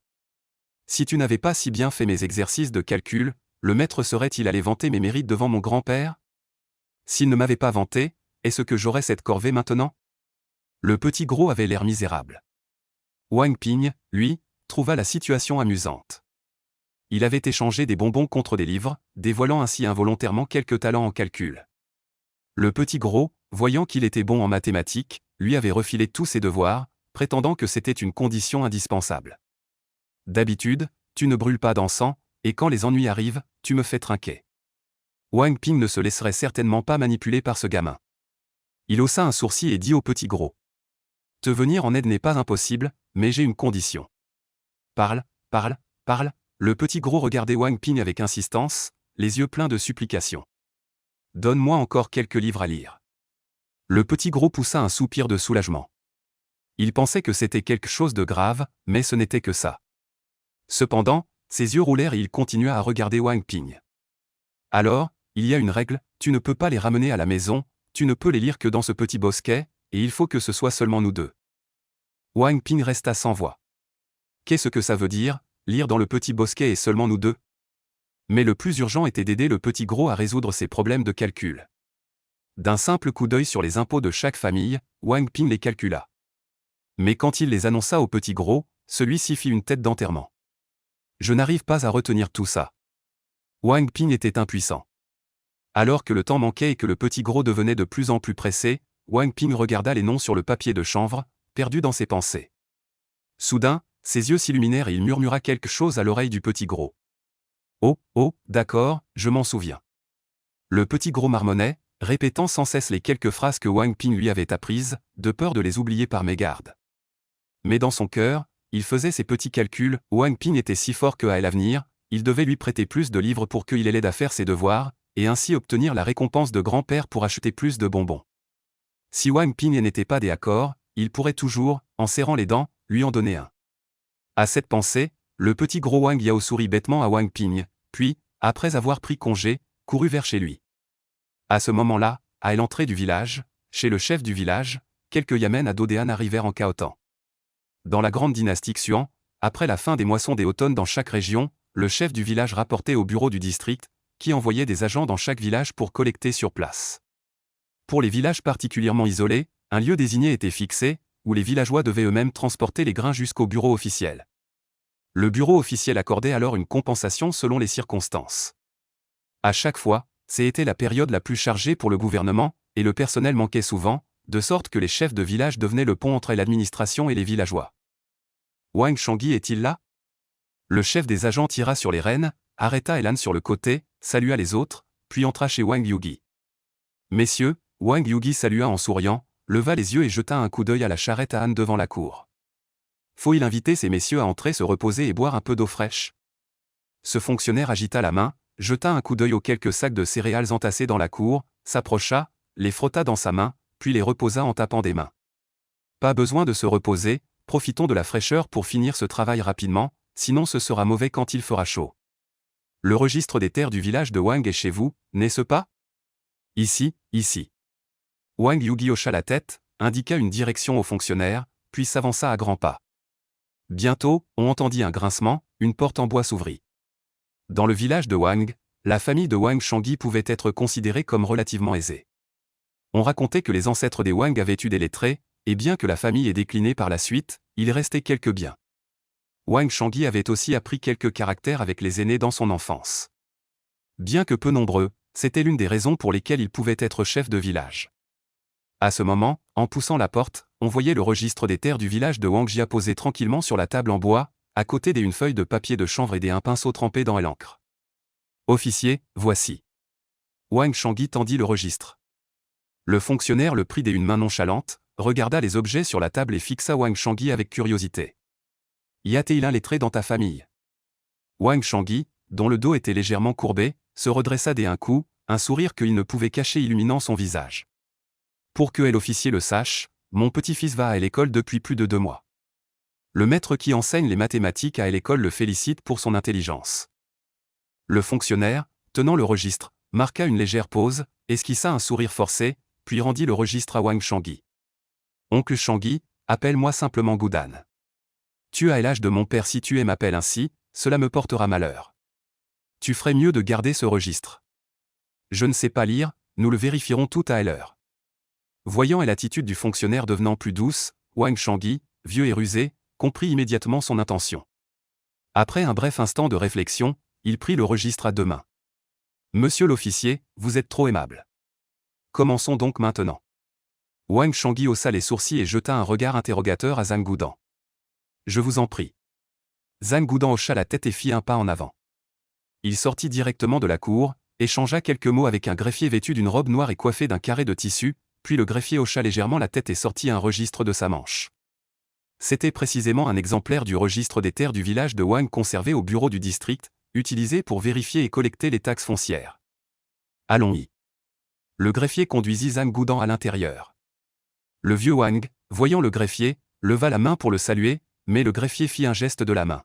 « Vieil homme, commençons. » Wang Shangyi resta un instant interdit, hocha la tête, puis s'apprêta à appeler son petit-fils, mais vit son fils Wang Shi entrer dans la cour et lui faire un signe de tête négatif. Wang Shangyi grinçait des dents de rage. Ce petit garnement avait encore disparu on ne sait où. Quand il reviendrait, il fallait absolument qu'il lui fasse goûter à l'affection de son grand-père. Une affaire si importante, et il était allé jouer dehors, c'était vraiment. À ce moment-là, le petit gros Wang Yao, ses deux petites jambes filant à toute vitesse, le visage tendu, traversa les adultes qui transportaient du grain et les enfants qui jouaient, haletant jusqu'à la maison. Wang Yao, un petit gros, arriva en courant de loin, et effrayant même les ânes à la porte qui se mirent à braire. Yann, Yann. Les 4 personnes dans la cour crurent qu'il était arrivé quelque chose et se retournèrent pour voir Wang Yao, les mains sur les genoux, haletant bruyamment. Le vieux scribe, étonné, regarda tour à tour Wang Shangyi, son fils, puis Wang Yao, et ne put s'empêcher de s'exclamer avec admiration. Vieillard, ce petit-fils est vraiment hors du commun. Wang Shangyi, furieux, avait le visage vert. Wang Shi tira Wang Yao à l'intérieur. Wang Yao, haletant, n'osait pas regarder son grand-père dans les yeux. Après avoir salué les autres, ils commencèrent à vérifier les impôts. Les impôts de chaque famille étaient déclarés par elle-même, puis vérifiés par le scribe. Si l'on ne savait pas compter, le scribe calculait avant de charger. Auparavant, le scribe faisait tout le calcul lui-même. Aujourd'hui, avec ce petit garçon dans le village de Wang, cela lui épargnait beaucoup de peine. Très vite, les impôts sur les terres de chaque famille furent précisément énoncés par le petit gros. Arrivé chez Wang Xiaoyu, vu qu'il pissait loin, ce devrait être ce nombre. Ce devrait être 3 chi et 8 sheng. Le greffier âgé jeta un regard surpris à Wang Yao et hocha la tête. Oui, vérifions, on peut charger sur le charrette. Quelques paysans présents répondirent et portèrent les grains vers le charrette à âne. Avant de partir, ils ne purent s'empêcher de jeter un coup d'œil à Wang Yao. Ce gamin de la famille Zheng est si jeune et déjà si brillant, qui sait, peut-être que leur petit village de Wang deviendra un jour un lettré. Wang Shangyi et Wang Shi ressentirent une joie intérieure. Le maître avait raison, ce petit-fils était vraiment intelligent, il avait un grand avenir. Le policier Zhang Gudan ne put s'empêcher d'être un peu fier, il avait bien fait de sourire à Wang Shangyi tout à l'heure. Le greffier âgé, quant à lui, regarda Wang Yao qui baissait la tête et hocha la tête avec approbation. Si calme, un avenir prometteur. Quant à Wang Yao, sentant les regards autour de lui, il paniquait intérieurement, et n'osant même pas lever la tête. Après avoir chargé les grains de la famille de Wang Xiaoyu, ils se rendirent chez le prochain paysan. La famille précédente regardait le jeune Wang Yao vérifier les impôts avec le greffier officiel. Ils décidèrent donc de suivre pour voir le spectacle, ce qui est un défaut commun à la plupart des gens. Mais de maison en maison, de plus en plus de personnes les suivaient, y compris des femmes âgées, des vieillards, des hommes, et même des enfants du même âge qui couraient et jouaient autour de la charrette à âne. Le petit fonctionnaire ne les empêchait pas non plus, les regardant avec un sourire amusé. Arrivé devant une autre porte, le petit gros Wang Yao, étant un enfant et ayant volé et trompé son père et son grand-père, se sentait sous pression. Face au sourire doux du greffier, des gouttes de sueur grosses comme des haricots coulèrent sur son front. Il balbutiait à voix basse. Wang Shanggen aime arroser les fourmis avec de l'urine. Puis il parla plus fort. Ce devrait être 3 chi et 2 doux. Wang Shangyi était perplexe, et le greffier d'âge moyen avait aussi l'air confus. Gamin, qu'est-ce que tu racontes? Wang Shangyi tapota légèrement la nuque du petit gros et fronça les sourcils en regardant le bruit confus autour de lui, au point que seul Wang Shangyi et le vieux scribe à côté du petit gros pouvaient entendre ses marmonnements. Je n'ai rien dit, non. Le petit gros Wang Yao tourna la tête pour regarder Wang Shangyi, son regard un peu fuyant. Le cœur de Wang Shangyi se serra soudainement. Son instinct lui disait que son petit-fils ne disait pas la vérité, mais en voyant la foule rassemblée pour regarder le spectacle, il tira un sourire forcé au coin de ses lèvres et ne continua pas à insister. « Monsieur est l'officier, ce que mon petit-fils vient de dire est-il juste ?» Wang Shangyi se tourna vers le scribe, qui avait l'air perplexe, et lui demanda. Le scribe hésita un instant, puis reprit ses esprits et hocha la tête. « Oh, oui, ce petit garçon a raison. C'est bien, c'est bien. » Wang Shangyi se rassura enfin. Le scribe fit signe à quelques hommes derrière lui, et l'impôt sur les céréales de cette famille fut également chargé. Alors, allons à la maison suivante. Bien, les deux se retournèrent, et le petit gros, serrant les dents, les suivit de près. Derrière eux, les paysans du petit village de Wang regardaient la silhouette menue de Wang Yao, leurs yeux pleins d'envie. Ce petit-fils du chef du village est vraiment impressionnant, on dirait que la famille du chef va produire un haut fonctionnaire. N'est-ce pas? Regarde l'attitude de ces fonctionnaires, ils ont été effrayés, eux qui ont tout vu, ça montre que ce Wang Yao, TSK. Depuis tout petit, j'avais bon espoir en ce petit-fils du chef du village. J'ai une parente éloignée qui a une fille de 14 ans, robuste et forte, bonne pour la procréation, je trouve qu'elle irait très bien avec ce garçon. Un petit-fils aussi intelligent du chef du village, est-ce que ta parente peut y prétendre? Ma parente, elle, est différente. Ainsi, la foule suivait en discutant, tandis que devant, Wang Shangyi, accompagné du scribe, collectait le grain maison par maison. Encore une maison terminée, le propriétaire, tout sourire, sortit de la cour avec Wang Shangyi, et voyant des villageois familiers dehors, ils échangèrent des salutations. Vieux 6, comment ça va? Le grain, nous autres, on peut encore quoi? Cette année, est-ce qu'on aura assez à manger? Ah, ça suffit pour cette année, il en reste même un peu, je les garde pour quand le petit garnement prendra femme. Tant mieux, chez nous non plus il n'en manque pas beaucoup. Qu'est-ce que vous faites? Pourquoi tant de monde cette année? Oh, ça? L'homme surnommé Lao Liu a été tiré à l'écart pour écouter des explications détaillées. Après avoir entendu cela, ses yeux se sont illuminés. Peu après, un homme de plus s'est joint à la troupe qui l'accompagnait. Wang Yao, lui, était extrêmement inquiet. Il n'avait pas imaginé que son grand-père Wang Shangyi lui ferait calculer les grains de tant de familles, avec autant de gens derrière lui. Ce n'est encore qu'un enfant. Voyant que les résultats mémorisés dans sa tête diminuaient de plus en plus, Wang Yao devenait de plus en plus anxieux. Après être passé devant deux autres familles, les résultats dans l'esprit de Wang Yao avaient complètement disparu, et ils arrivaient justement devant la porte de Wang Ping. Chez Wang Ping, on entendait de l'extérieur de la cour des bruits animés mêlés à quelques braiements des ânes. Le vieux Wang fronça les sourcils, inclina légèrement le corps, et une lueur perçante traversa son regard. Wang Ping observait curieusement la réaction du vieux Wang, comme s'il avait perçu son regard. En un instant, le vieux Wang avait retrouvé son air doux et bienveillant. Quoi, Xiao Ping a peur? Wang Ping secoua la tête, et avant qu'il puisse parler, il vit son cousin Wang Xiang entrer en courant de la cour. Grand-père, père, petit-oncle, les fonctionnaires du bureau du district sont arrivés, et une foule du village les suit. Une foule du village? Wang Yufa et Wang Yingxion échangèrent un regard et sortirent. Au même moment, Wang Shangyi entra dans la cour avec quelques hommes. Messieurs les officiers, par ici, par ici. Oncle Shangyi.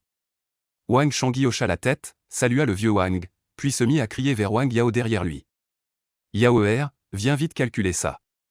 Wang Yao se cachait derrière la foule, faisant de petits pas. De temps en temps, quelqu'un derrière lui le précède et avançait. Wang Shangyi fronça les sourcils. Le scribe, quant à lui, souriait calmement, mais son regard avait quelque chose d'énigmatique. Wang Yao criait en lui-même, je n'ai pas demandé tous ces impôts fonciers. Et puis, pour ceux de la famille de Wang Ping, qu'il calcule lui-même. Il ne savait vraiment pas. Tout en pensant cela, Wang Yao n'osait pas le dire. Il traînait, refusant d'avancer, tout en jetant sans cesse des regards vers Wang Ping. Wang Ping devina probablement ce que pensait Wang Yao. Tant pis, il exploiterait ce petit gros plus tard. Il s'avança donc pour saluer Wang Shangyi et les quelques fonctionnaires. Grand-père Shangyi, messieurs les fonctionnaires. Wang Shangyi regarda Wang Ping, extrêmement poli, et ne put s'empêcher de hocher la tête. Un garçon de famille paysanne aussi bien élevé était rare. Pas étonnant que les villageois l'appellent le petit adulte. Le greffier eut un éclat dans les yeux et hocha légèrement la tête. C'est Ping n'est-ce pas? Que y a-t-il? Non seulement Wang Shangyi, mais aussi le vieux Wang et les deux autres regardaient Wang Ping avec curiosité. Si Wang Ping n'avait pas eu ses propres idées depuis son enfance et su rester mesuré, le vieux Wang ne l'aurait pas laissé parler ainsi devant les fonctionnaires. Rien de spécial, c'est juste que Wang Yao a le même âge que moi. Si je pouvais, comme Wang Yao, calculer autant de taxes foncières pour les familles, je serais tellement heureux que des bulles de joie me sortiraient du nez. Je n'ai peut-être pas l'intelligence de Wang Yao, mais je suis son bon ami. Il est tellement fatigué, non? Ne devrions-nous pas le laisser se reposer un peu? Se reposer? Tout le monde fut soudainement interloqué. Ce gamin, Wang Ping, n'a pas tort. Aussi intelligent soit-il, Wang Yao n'a que 5 ans. À voir son front couvert de sueur, il est peut-être vraiment fatigué. Les yeux de Wang Yao s'illuminèrent à cet instant, et il regarda Wang Ping avec gratitude. Bon Wang Ping, cher Wang Ping. À l'avenir, si j'ai un bonbon, tu en auras la moitié, je te prêterai aussi mes livres quelques heures de plus. Quant au devoir, on verra plus tard. À ce moment-là, les villageois conseillèrent également à Wang Shangyi de laisser Wang Yao se reposer, de peur que cette graine d'érudit ne s'épuise, et que sa famille de chefs de village ne perde un futur bachelier. En entendant les paroles de la foule, Wang Yao, tel un acteur accompli, joua la comédie en faisant semblant d'être somnole. Les deux vieux Wang, Wang Yingxion et le vieux Wang, ne dirent rien, chacun devinant en silence les intentions de Wang Ping. Wang Shangyi plissait les yeux, ne se prononçant pas sur les paroles des villageois, mais son regard restait fixé sur Wang Yao. Depuis tout à l'heure, il sentait que quelque chose clochait. En tant que grand-père de Wang Yao, il connaissait bien son petit-fils, dès que celui-ci remuait le derrière, il savait s'il allait faire solide ou liquide. À ce moment, Wang Shi sembla se souvenir de quelque chose et murmura quelques mots à l'oreille de Wang Shangyi. Cela accrut encore les soupçons de Wang Shangyi, qui regarda Wang Ping, puis Wang Yao, et fit naître un sourire sur son visage ridé en se tournant vers Wang Ping. Wang Ping, ne t'inquiète pas. Si je ne me trompe pas, Wang Yao a quelques mois de plus que toi. Laisse-le calculer et l'impôt sur les grains de ta famille, puis il se reposera. Wang Yao est un homme, un simple problème des arithmétiques n'est rien pour lui. Wang Yao entr'ouvrit les yeux et jeta un regard suppliant vers Wang Ping. Wang Ping, impuissant, voulut parler mais fut interrompu par Wang Shangyi. Dès un geste de la main, Wang Shangyi fit signe à Wang Shi d'amener Wang Yao. Alors, mon cher petit-fils, veux-tu faire le calcul? Les dents abîmées de Wang Shangyi grinçaient.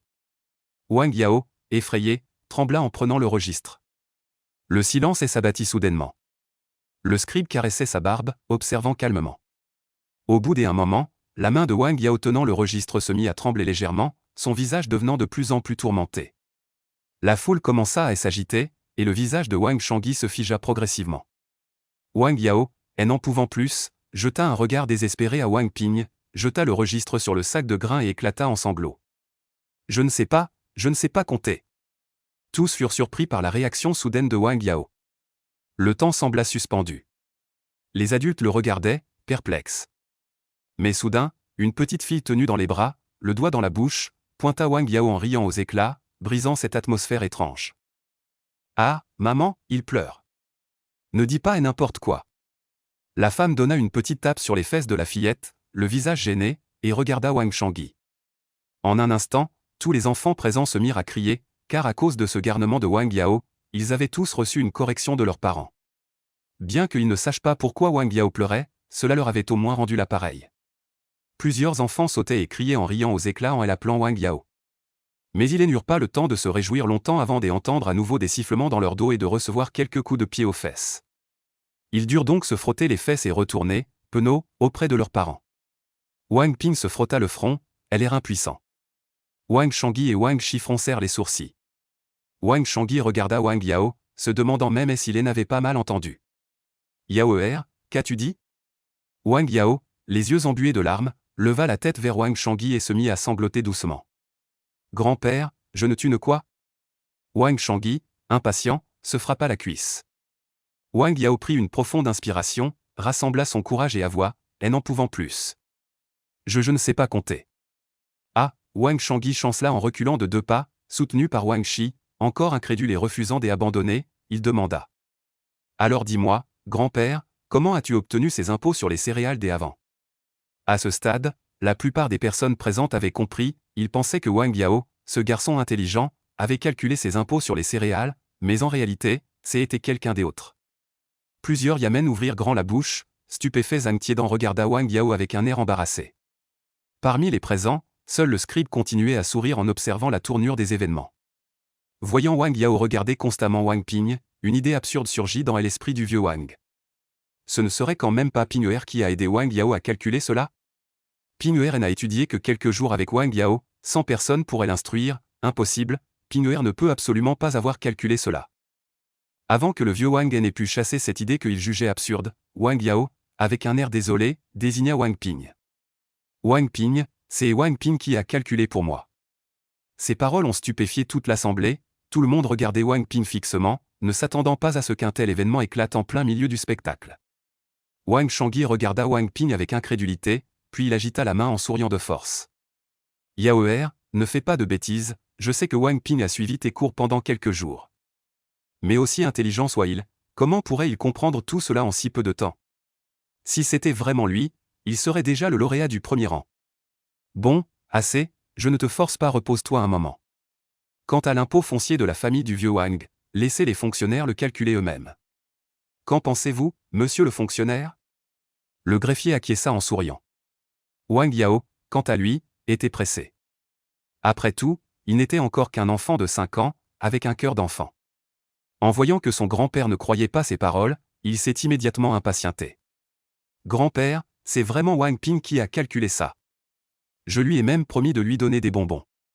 Ce Wang Ping est trop intelligent, je lui ai prêté des livres, et en quelques jours, il a résolu tous ces problèmes d'arithmétique qui me donnaient du fil à retordre. En parlant, il avait l'air un peu vexé, car ces derniers jours, le talent terrifiant de Wang Ping avait effrayé ce petit gros. Le visage de Wang Ping était gêné, mais Wang Xiang, comme s'il avait entendu une si bonne nouvelle, n'arrêtait pas de regarder Wang Ping en ricanant. Alors, ce sont Wang Ping qui t'a écrit tous ces problèmes de calcul? Wang Shangyi vit tout noir et faillit s'évanouir. Si Wang Shi ne l'avait pas soutenu, Wang Shangyi aurait bien voulu donner 2 coups de pied à Wang Ping. Ce garnement, comment osait-il dire ça devant tant de monde? Dès que Wang Yao eut parlé, il réalisa son erreur et se couvrit rapidement la bouche avec la main, baissant la tête avec honte. Dans la foule, les gens changèrent de visage en entendant les paroles de Wang Yao. Certains parmi eux avaient bien vu Wang Yao et Wang Ping ensemble, mais en si peu de jours, Wang Ping pouvait déjà calculer ce que même Wang Yao ne pouvait pas? Le vieux Wang regarda Wang Ping et ne put s'empêcher de repenser aux paroles de Wang Yufa tout à l'heure, son cœur empli de lutte intérieure. Quant au scribe, il avait regardé toute la comédie en souriant, puis se tourna vers Wang Ping pour l'interroger. Alors, c'est toi qui as calculé ces impôts sur les terres? Wang Ping regarda la foule, hocha la tête puis secoua la tête. Le scribe était perplexe. En fin de compte, mes calculs étaient corrects, mais ces dizaines de résultats, Wang Yao les avait mémorisés en moins de quelques instants. Quelques instants? Wang Ping hocha la tête avec gravité.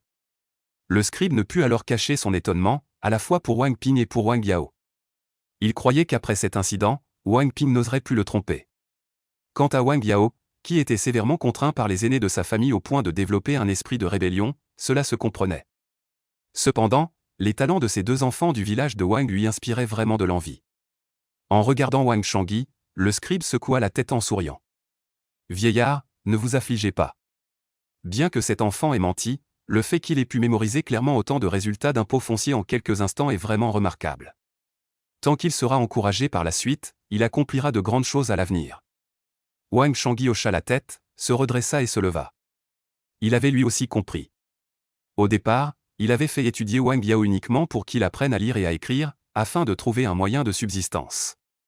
Maintenant, bien que ses compétences en calcul ne soient plus aussi fortes, découvrir d'autres talents était aussi une bonne fortune pour la famille de Wang Shangyi. En agitant la main, il appela Wang Yao.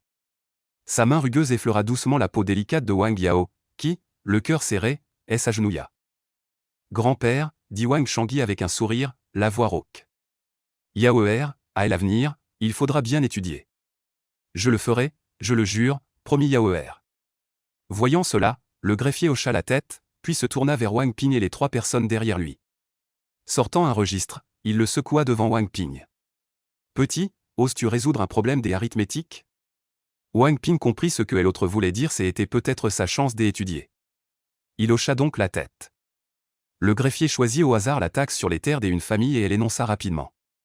Surpris, le greffier hocha la tête, et la foule poussa des exclamations étonnées. Le vieux Wang regarda fixement ses 2 fils. Voyant l'expression du vieux Wang, il ne dit rien de plus. Bientôt, des sacs de céréales furent chargés sur la charrette à âne. Le greffier partit, mais avant de s'en aller, il dit au vieux Wang. Cet enfant ne devrait pas creuser la terre pour survivre. Wang Yao s'en alla également, mais cette fois, en essuyant ses larmes, il jeta un regard reconnaissant à Wang Ping avant de ne pas rentrer chez lui, mais de tirer Wang Shangyi pour suivre les pas du greffier. Il voulait rattraper, il voulait combler tout ce qu'il avait manqué pendant ces moments de paresse. Avant de partir, Wang Shangyi caressa encore la tête de Wang Ping et poussa un profond soupir à l'intention de Wang Shangyi. Mon vieux frère, tu te souviens encore des paroles de ce taoïste? Tout le monde était parti. Zhao et les autres, qui étaient restés dans la pièce principale, sortirent et regardèrent le vieux Wang, figé comme une statue debout, les frères Wang silencieux, Wang Xiang tout sourire, et Wang Ping qui levait la tête vers eux, tous échangeant des regards perplexes.